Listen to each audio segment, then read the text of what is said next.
Congress party के चीन के साथ हुए करार का इजहार सैम पित्रोदा ने दिन दहाड़े कर दिया है। गुरु गुड़ रह गए और चेला शक्कर हो गए, मगर यहां जो चेला है वो तो गुड़ रह गए और गुरु चीनी हो गए। चीन के साथ तो किसी प्रकार का विवाद ही नहीं है, जैसे भारत ही अग्रेसर की भूमिका में।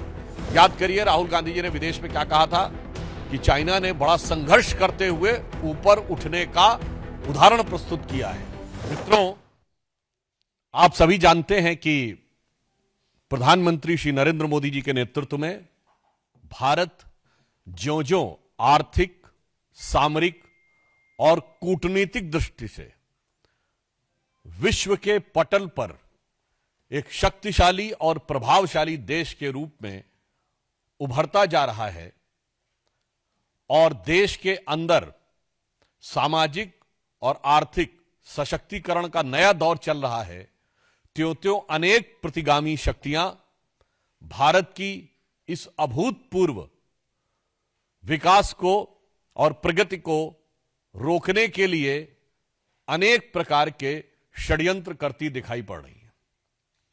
उसी श्रृंखला में आज मैं आपका ध्यान आकृष्ट करना चाहता हूं कि जो कुछ कांग्रेस पार्टी और उनके आइडियोलॉजिकल थिंक टैंक कहे जाने वाले लोग समय समय पर कहते आ रहे हैं, वो चीजें अब पूरी तरीके से जनता के सामने आती जा रही हैं।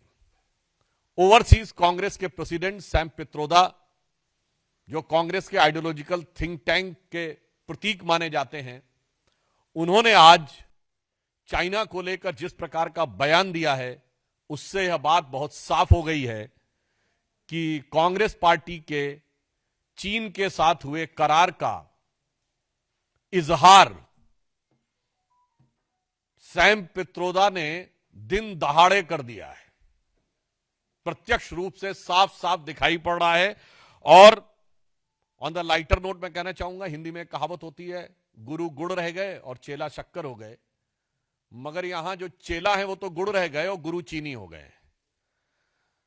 परंतु गंभीर बात यह है कि जिस प्रकार की बात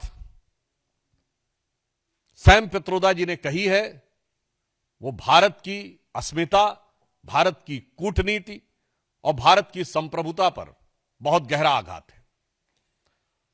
उन्होंने इस प्रकार की बात कही कि चीन के साथ तो किसी प्रकार का विवाद ही नहीं है, जैसे भारत ही अग्रेसर की भूमिका में, यानी आक्रामक मुद्रा लिए हुए। और यह कोई उनका अलग बयान नहीं है। ये ओवरसीज कांग्रेस के चीफ हैं, यानी समुद्र पारी कांग्रेस के प्रमुख हैं। अब समुद्र पार से तो सोरस के सुर भी कांग्रेस के साथ मिलते हुए नजर आते हैं, परंतु यहां पर एक बहुत गंभीर बात है कि जो कुछ सैम पित्रोदा ने कहा है, यह कोई आइसोलेटेड इवेंट नहीं है, आइसोलेटेड स्टेटमेंट नहीं है।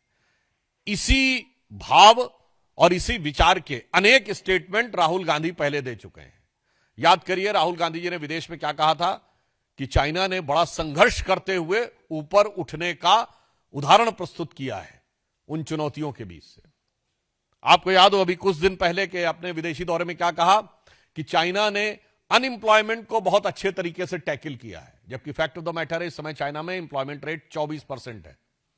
2023 में जनवरी से लेकर जुलाई के बीच में अनएम्प्लॉयमेंट रेट वहां पर बढ़ते बढ़ते हो गई 17-18%, और उन्होंने फिर जुलाई 23 से जनवरी 24 डाटा देना बंद कर दिया, फिर डाटा का बेस चेंज किया और जनवरी से लेकर अगस्त के बीच में किया, फिर बदले बेस पर भी वो 24% हो गई। मगर राहुल गांधी जी को उसमें बहुत महान चीज नजर आती है। फिर याद करिए यही लोग कहते थे कि चाइना में प्रेस फ्रीडम इंडेक्स में हमसे ऊपर है, जबकि चाइना के डिफेंस मिनिस्टर ली शॉन्गफू गायब हो गए, चाइना के फॉरेन मिनिस्टर क्विंग गैंग गायब हो गए, वहां की सबसे बड़ी कंपनी अलीबाबा के चीफ जैक मा गायब हो गए, परंतु इनको उसमें भी नजर आता था।